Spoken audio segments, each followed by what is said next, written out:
Vande Mataram friends, I Madhav from maths Madhav. चलिए maths की दुनिया में चलते हैं। स्टूडेंट्स, हाइट एंड डिस्टेंस की सीरीज में हम चलते हैं एनसीईआरटी के क्वेश्चन नंबर 2 पर। आप सभी बुक ओपन करिए और उस क्वेश्चन को ध्यान से पढ़िए। मैं उस क्वेश्चन को मैं स्क्रीन पर भी दे रहा हूं, आप इसको भी ध्यान से देखिए और क्वेश्चन को हम फिर से समझते हैं। बैक टू बैक हम लोग जितने भी एनसीईआरटी के 16 क्वेश्चंस हैं सबको सॉल्व करेंगे। Okay, now second question on your screen. A tree breaks due to storm.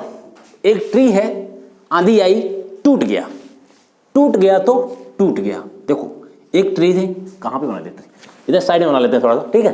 देखो एक ट्री है, आंधी आई और टूट गया। कहां से टूटा? और टूटा तो हुआ क्या? Broken parts bend so that the top of the tree touches the ground making an angle 30 degree with it. कह रहा है कि जब ये ट्री टूटा तो मान लेते हैं अभी ये ट्री मान लो यहां से टूटा, कहीं से भी टूटा, हमें नहीं पता है, लेकिन ये टूटने के बाद क्या होना, इसकी खोपड़ी जाके कहां लड़ी? जमीन से लड़ गई। ठीक है, ये देखो कैसे हुआ। मान लो ये यहां पर ऐसे थी, ऐसे, और टूट के ऐसे गिर गई। देखो राइट एंगल ट्रायंगल, ये पूरा ऐसे था, टूट के यहां से टूट गया। क्लियर? अगर ये टूटेगा तो डायग्राम कैसे बनेगा, ध्यान से देखना।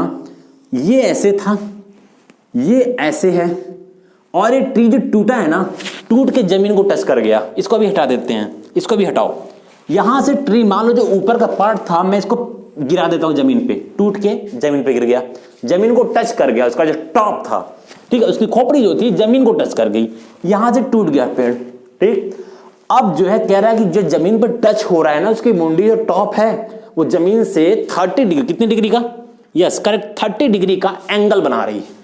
नाउ तो हमने कहा जमीन से एंगल बनाना है, तो हमने क्या कर दिया, ऐसे एक लाइन ड्रॉ किया और यहां पे 30 डिग्री एंगल बना दिया। इतना काम खत्म। नेक्स्ट आगे क्वेश्चन पढ़ते हैं। फिर लिखा हुआ है the distance between the foot of the tree. ध्यान से पढ़ना, बहुत कंफ्यूजन होता है कई बार कि इसके बीच का डिस्टेंस है कि इसके बीच का डिस्टेंस, समझ ही नहीं आता। लिखा हुआ है the distance between the foot of the tree. Foot of the tree, tree का फुट कहां है, पैर कहां है?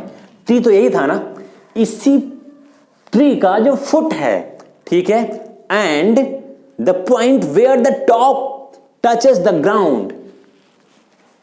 मतलब जो ट्री का फुट है, फुट यही है, और जो ट्री का जो टॉप था, ठीक है, ये जो टॉप था, और ये टॉप क्या कर रहा है, जहां ग्राउंड को टच कर रहा है, मतलब ये इनके जो बीच की दूरी है वो कितने मीटर है? 8 मीटर है। ये क्वेश्चन है। क्वेश्चन देखो, पढ़ने का तरीका समझ में आना चाहिए कि क्वेश्चन पढ़ना कैसे, समझना कैसे है। अब देखो इसने पूछा क्या है, इसमें इसने पूछा है find the height of the tree. उसने ट्री की हाइट पूछ रखी। अब कई बार स्टूडेंट्स क्या करते हैं कि वो सिर्फ इसकी हाइट निकाल लेते हैं। ये केवल पूरा ट्री थोड़ी ना है, ट्री तो ऐसे था ट्री ना, और इसकी मुंडी टूट गई। मुंडी क्या टूट गई, मतलब बीच से टूट गया, ऐसे टूट के नीचे गिर गया। ये भी उसी ट्री का पार्ट है, ये जो टूट के गिरा हुआ ये भी उसी ट्री का पार्ट है। इसका मतलब आपको इन दोनों की हाइट निकाल करके दोनों को आपस में क्या करना पड़ेगा, ऐड करना पड़ेगा, तब जाकर आपका करेक्ट आंसर आएगा। तो आइए जरा देखते हैं तो क्या कर सकते हैं हम लोग। हम पहले इसको निकालें या इसको निकालें, आप किसी को भी निकाल सकते हैं, उसमें कंफ्यूज होने की जरूरत नहीं है कि हम किसको निकालें। आपको जो मर्जी आए वो करिए, बस आपको पता क्या होना चाहिए। इसका कुछ नाम गांव लिख लेते हैं, ABC, हमने नाम लिख दिया। अब देखो इसको हम लोग निकालते हैं पहले, ठीक है। 30 डिग्री मैंने बताया था, थीटा के जो सामने साइड होता है वो परपेंडिकुलर होता है, दिस इज परपेंडिकुलर, और 90 डिग्री के सामने जो साइड होता है हाइपोटेनस होता है। बाकी जो बच गया वो बेस है। अब हमें निकालना ये है, दिया हुआ ये है, मैंने क्या बताया था, जहां पर आपको वैल्यू मिल जाए और जो वैल्यू निकालनी है उन्हीं दोनों साइड को लेकर के आपको चलना है। तो हमने देखा ये जो वैल्यू निकालनी है वो परपेंडिकुलर है, और जो वैल्यू गिवन है वो बेस है। तो आप फिर से फॉर्मूला देखो पंडित जी वाले में, परपेंडिकुलर अपॉन बेस या बेस अपॉन परपेंडिकुलर कहां पर है, perpendicular upon base, perpendicular upon base हमें ये मिला। आपको पता है स्टूडेंट्स कि परपेंडिकुलर अपॉन बेस ये tan थीटा होता है। हमने यस, अब हम क्या लिखेंगे, tan theta is equal to perpendicular upon base. हमने लिख दिया परपेंडिकुलर अपॉन बेस। थीटा की वैल्यू कितनी है, थीटा यहां पर गिवन है 30 डिग्री। सीधे सिंपल एकदम tan 30 degree is equal to now perpendicular. Perpendicular कितना है? थीटा के सामने वाला साइड परपेंडिकुलर नहीं गिवन है, ए बी लिखा है, ए बी लिख दो, दिस इज ए बी। तुम्हें कुछ नामकरण करना हो, कुछ नाम लिख लो, यहाँ पे हाइट लिख लो, कुछ भी जो तुम्हें मर्जी करे, लेकिन मैं कहूँगा ज्यादा इसमें कुछ करने की जरूरत नहीं है। ए बी लिखा हुआ है, ए बी लिख दो सिंपल सा। A B divide by base लिखना है नीचे, बेस कितना है? 8 सेंटीमीटर, हमने 8 लिख दिया। tan 30 की वैल्यू आपको पता होनी चाहिए। tan 30 की वैल्यू होती है 1/√3। tan 30 is equal to 1/√3। आपको देखो ये वैल्यू याद कर लो, कुछ वैल्यूज तो आपको याद करनी पड़ेगी, ठीक है।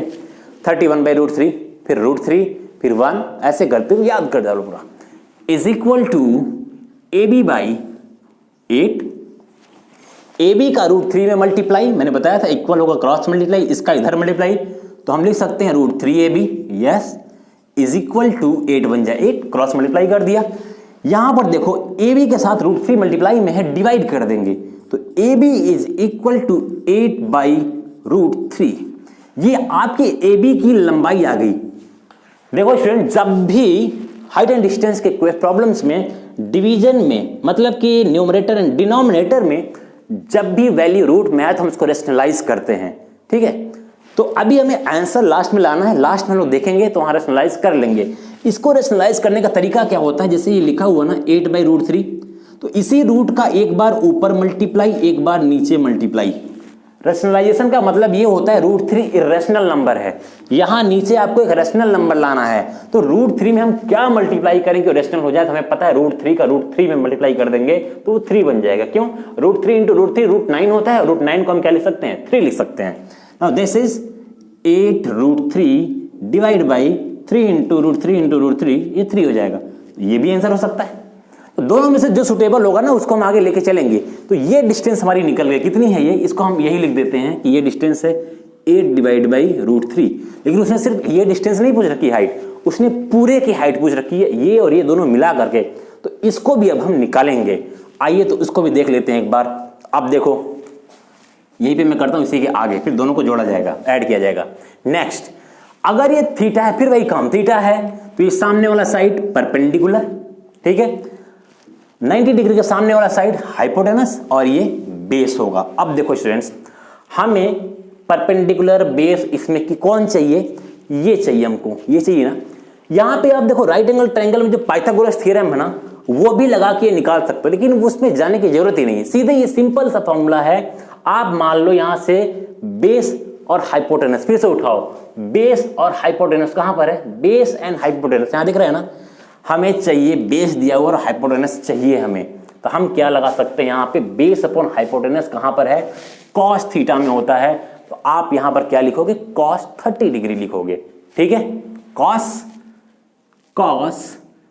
30 degree is equal to base upon hypotenuse, ठीक है। नाउ कॉस 30 की वैल्यू क्या होती है? √3/2, √3/2 कॉस 30। ये सारी चीजें याद होनी चाहिए आपको। And base upon height, base कितना है? Base is 8, sorry base is 8, height नहीं, हाइपोटेनस है वो, ठीक है। Base upon hypotenuse, hypotenuse is AC, AC को हम ऐसे लिख दो, दिस इज AC, क्या ये? AC है।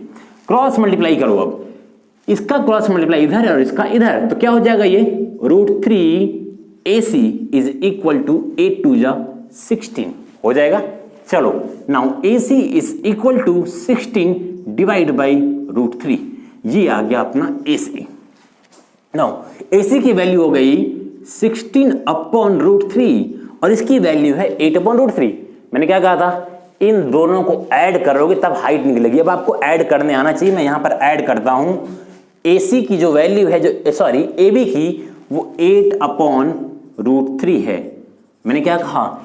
AB और AC को ऐड करना है। क्या करना है? AB प्लस AC करना है, तभी पूरे पेड़ की हाइट निकलेगी। तो 8 अपॉन √3 और AC की वैल्यू यहां पर है 16 अपॉन √3। आपको पता है स्टूडेंट्स, जब भी बेस सेम होता है तो यही हमारा क्या हो जाता है? यही LCM हो जाएगा। और जब बेस दोनों का सेम है तो ऊपर की वैल्यू को एज इट इज जोड़ देते हैं। नाउ 16 एंड 8 दिस इज 24, ये कितना हो गया? 24। और लास्ट मैंने क्या कहा था आपसे कि जब भी रूट की वैल्यू न्यूमरेटर में सॉरी डिनोमिनेटर में होगी, हम उसको रेशनलाइज करेंगे तो ये हो जाएगा √3 का ऊपर मल्टीप्लाई और √3 का नीचे multiply 24√3, this is 24√3 divide by √3 √9 और √9 का हम लिख सकते हैं 3, तो हम डायरेक्टली यहां लिखते हैं 3 और इस 3 से इस 24 को कट करोगे तो 3 8 या 23 and your required answer is 8√3 is the height of tree. Is clear? तो ये आपका पूरा का पूरा सेकंड क्वेश्चन का सॉल्यूशन है। कहीं भी कोई प्रॉब्लम हो आप हमें जरूर बताइएगा। मिलते हैं नेक्स्ट वीडियो में नेक्स्ट क्वेश्चन के साथ, तब तक के लिए thank you so much, bye bye.